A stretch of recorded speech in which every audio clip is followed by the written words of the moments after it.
Buffalo food delivery. Kishanpur नामक गांव में चंदू और संपत नाम के दो दोस्त थे। दोनों ने पढ़ाई खत्म की और नौकरी की तलाश में थे। एक दिन संपत चंदू के पास न्यूज़पेपर लेके आता है। हमारे गांव में फूड डिलीवरी कंपनी शुरू हुआ है, उसमें फूड डिलीवरी बॉय की नौकरी खाली है, ये देखो पेपर में आया है।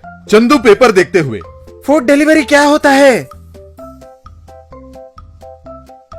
बड़ी बात नहीं है, उनके दिए हुए खाने को बताए गए एड्रेस पे पहुंचाना है। बढ़िया है, चलो तुरंत इंटरव्यू के लिए चलते हैं। संपत और चंदू इंटरव्यू के लिए जाते हैं। इंटरव्यूअर उन्हें इंटरव्यू करता है। ऑफिसर, लोगों को हमारा खाना डिलीवर करने के लिए तुम्हारे पास मोटर बाइक होनी चाहिए। है तुम्हारे पास मोटर बाइक? मेरे पास है सर। मेरे पास नहीं है सर। जिनके पास मोटर बाइक नहीं है उनको नौकरी नहीं दे सकते। संपत, तुम कल से नौकरी में भर्ती हो जाओ। चंदू, तुम मुझसे बाइक खरीदने के बाद मिलो। ठीक है सर। ठीक है सर, थैंक यू। चंदू और संपत वहां से निकलते हैं। दुखी मत हो, अपने माँ से पूछ के बाइक खरीद लेना, तब तुरंत नौकरी मिल जाएगी दोस्त। ठीक है दोस्त, कल मिलते हैं, कहकर दोनों अपने अपने घर चले जाते हैं। चंदू अपनी माँ शारदा को पूरी बात बताता है। बेटा, तुरंत बाइक कैसे खरीदेंगे? हमारे पास पैसे कहाँ हैं? एक काम करो, तुम हमारे भैंस को बेच दो, तुम्हें नौकरी मिल जाएगी और तुम्हारे पगार से फिर से भैंस खरीद लेंगे। नहीं माँ, भैंस के दूध से ही हमारा जीवन गुजर रहा है, उसे बेचकर हमें बहुत दिक्कत होगी। मुझे भैंस बेचना बिल्कुल पसंद नहीं है। फिर क्या करोगे बेटा? मैं हमारे भैंस पे घूमूंगा और फूड डिलीवर करूंगा। ठीक है बेटा, तुम्हें जो सही लगे वो करो, इसके बारे में कंपनी से बात कर लो। चंदू फूड डिलीवरी कंपनी जाता है। क्या चंदू, बाइक खरीद लिया तुमने? नहीं साहब, नहीं खरीदा। मैं अपने भैंस पे घूमते हुए फूड डिलीवर करूंगा। क्या चंदू, भैंस पे फूड डिलीवरी करोगे? भाग, चलो फूटो यहाँ से, कहकर उसका अपमान करता है। चंदू बहुत अपमानित होता है और घर के लिए निकलता है। घर पहुंचने पर, बेटा, नौकरी मिली?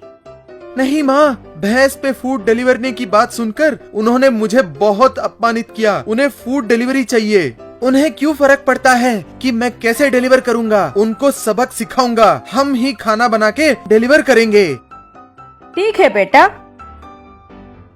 तुम चिकन लेग पीस और मटन तंदूरी तैयार करो। मैं भैंस पे घर घर जाके सप्लाई करूंगा, रोड पे घूमते हुए बेचूंगा। शारदा बढ़िया रसोइया थी और वो चिकन, मटन और अंडे तैयार करती है। चंदू इनको एक प्लास्टिक बास्केट में रखकर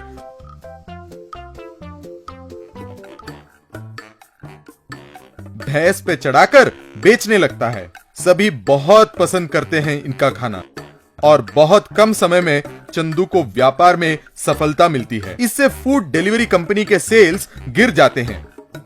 उस कंपनी के ऑफिसर और संपत चंदू से मिलने आते हैं।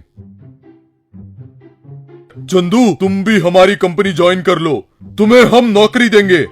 नहीं चाहिए, मेरी कंपनी बहुत अच्छी चल रही है। अब मुझे आपकी नौकरी की जरूरत नहीं है। चलिए निकलिए यहाँ से। शाबाश चंदू, शाबाश। तुम्हारा अपमान करने वाले मेरे बॉस को तुमने बहुत बढ़िया सबक सिखाया। मैं भी आज से ये नौकरी छोड़कर तुम्हारे साथ काम करूंगा। मुझे भी अकल आ गई। आज से किसी को अपमानित नहीं करूंगा। तुमने साबित कर दिया कि फूड सेल्स बढ़िया होने के लिए स्वादिष्ट खाना महत्वपूर्ण है, डिलीवर करने वाला वाहन नहीं। मुझे माफ कर दो चंदू। आपके अपमान की वजह से ही मैं यहाँ तक पहुँचा हूँ। Thank you officer. ऐसे चंदू भैंस पे चिकन, मटन और अंडे बेचता था और लोग खरीद के खाते थे। Magical fish tree. अरब सागर के तट पर किनारापुरा नाम का एक मछुआरों का बस्ती था। उस बस्ती में रामदास नाम का एक बूढ़ा रहता था। उसके दो बेटे थे, लिंगादास और मंगादास। लिंगादास पिताजी के साथ समंदर में जाकर मछली पकड़ता था, पर मंगादास को पानी से बहुत डर लगता था।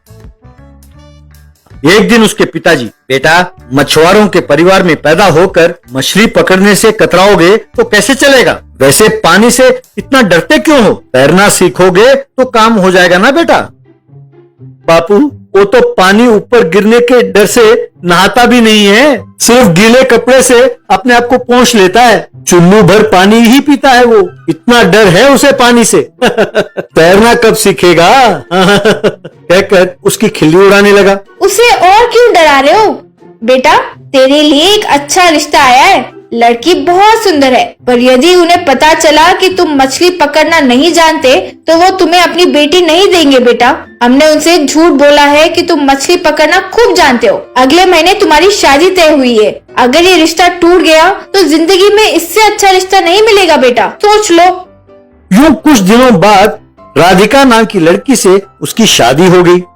एक दिन राधिका, ये क्या, आप उनके साथ मछली पकड़ने क्यों नहीं जाते हो? कल मेरे पिताजी हमसे यहाँ मिलने आ रहे हैं। वो आपको मछली पकड़कर लाते हुए देखना चाहते हैं। किसी तरह अब बड़े बड़े मछली पकड़कर ले आओ और उन्हें दिखाओ प्लीज। यूं अगले दिन वो मछली पकड़ने चला गया।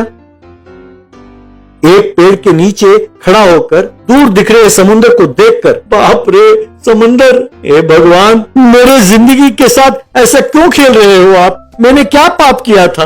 झूठ बोलकर शादी की, ठीक है ये तो पाप है। अब मौत के अलावा और कोई चारा नहीं है मेरे लिए। कोई सूखा कुआं देखकर उसमें कूदकर मैं मर जाता हूँ, ऐसा उसने सोचा। तभी वो पेड़, बेटा चिंता ना करो, मौत कभी भी किसी भी समस्या का समाधान नहीं है। वो पेड़ को प्रणाम करके, मैं अपना दुखड़ा कहाँ रोऊं, समझ में नहीं आता, कृपा करके मुझे इस मुसीबत से छुड़ाइए। हे वृक्ष, जरूर छुड़ाऊंगा बेटा। वो देखो, उस तालाब से पानी लाकर मुझ पर छिड़को। उस पानी को देखकर ना डरो, मैं हूं ना। निडर होकर पानी में उतरकर पानी ले आओ। वो यूं सहमा सहमा पानी में उतरा और एक बाल्टी भर पानी भरकर वापस आया। फिर उस पेड़ पर पानी डाला, तब उस पेड़ पर बड़े बड़े मछली खिले। उसे देखकर वो हैरान हुआ। बाद में उन्हें तोड़कर टोकरी में भरकर वहां से चला गया। घर पर उसके ससुर और बाकी सदस्य उन मछलियों को देखकर हैरान हुए। शाबाश दामाद जी, तुम्हें देखकर सीना फूल गया है। अब मेरी सारी जायदाद तुम दोनों के नाम पर ही लिख दूंगा। यूं वो हर रोज जाकर सहमा सहमा तालाब में उतरकर पानी भरकर पेड़ पर डालता। फिर मछलियों के खिलते ही उन्हें तोड़कर लाने लगा। यूं उसे हर रोज मछली लाते हुए देखकर उसके भैया और भाभी को ईर्ष्या होने लगी। एक दिन वो पेड़ को पानी डाल रहा था। बेटा, तुम्हारा पानी का डर दूर करने के लिए ही मैंने ऐसा किया था। अब तुम्हें कैसा लग रहा है? धन्यवाद वृक्षदेव, अब मुझे पानी से डर नहीं लगता। अब मैंने फैसला किया है कि मैं भी सबकी तरह मेहनत करके ही मछली पकड़कर जीवन व्यतीत करूंगा। अब से आपको मुझे मछली देने की जरूरत नहीं है वृक्ष राजा। मेरी सहायता करने के लिए धन्यवाद कहकर प्रणाम किया। उस रात को अपनी पत्नी से ये सब कुछ बता रहा था कि भैया और भाभी छिपकर सुन रहे थे। अच्छा, तो ये बात है, तो ये है वो राज। अरे, मैं तो मछली देखकर हैरान हो गई थी कि कैसे पकड़ रहा है। अब समझी। मुझे भी किसी तरह उस पेड़ को बहकाकर मछली लाने होंगे। यूं हर रोज समुद्र में जाने का झंझट नहीं होगा, ऐसा उसने सोचा। बाद में वो उस पेड़ के पास जाकर, वृक्षराज, मैं जान गया हूं कि तुम जादुई वृक्ष हो। बहुत कोशिश करने पर भी एक मछली भी हाथ नहीं लग रही है। मेरा परिवार भूख से तड़प रहा है। कृपा करके मुझे भी मछली दो ना। जरूर बेटा, वो देखो, वो पानी लाकर मुझ पर डालो, तब तुम्हारी इच्छा पूरी होगी। वो यूं पानी में उतरकर बकेट में पानी भरते हुए मूर्ख पेड़ मेरे बातों में आ गया। अब से हर रोज आकर मछली तोड़कर बेचना ही अपना काम है, तब मैं माला माल हो जाऊंगा। अब उस बेकार समंदर में जाने की जरूरत नहीं पड़ेगी, ऐसा उसने सोचा। फिर पानी लाकर पेड़ को डाला। बस पेड़ भर में सांप लौटने लगे।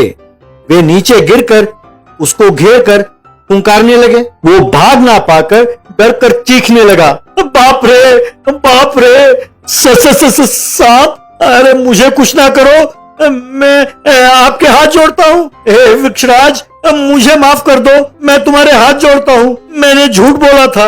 हे वृक्षराज बचाओ, कहकर उछलने लगा और चीखने लगा। तब सारे सांप गायब हो गए। बेटा, तुम समझते हो कि मैं नहीं जानता कि तुम कौन हो और किस उद्देश्य से आए हो। मैं एक जादुई पेड़ हूँ। तुम्हारे भाई के मन से डर को भगाने के लिए ही मैंने ऐसा किया था। ये बात को समझकर अब वो मछली पकड़ रहा है, पर तुम मुझे धोखा देकर एक आलसी का जीवन जीना चाहते थे। मैं नहीं चाहता कि तुम ऐसा बनो, इसीलिए मैंने ऐसा किया। कभी भी आसान तरीके से पैसे कमाने की बात ना सोचना बेटा, वो खतरनाक है। वो अपनी गलती जानकर पेड़ को प्रणाम करके वहां से चला गया।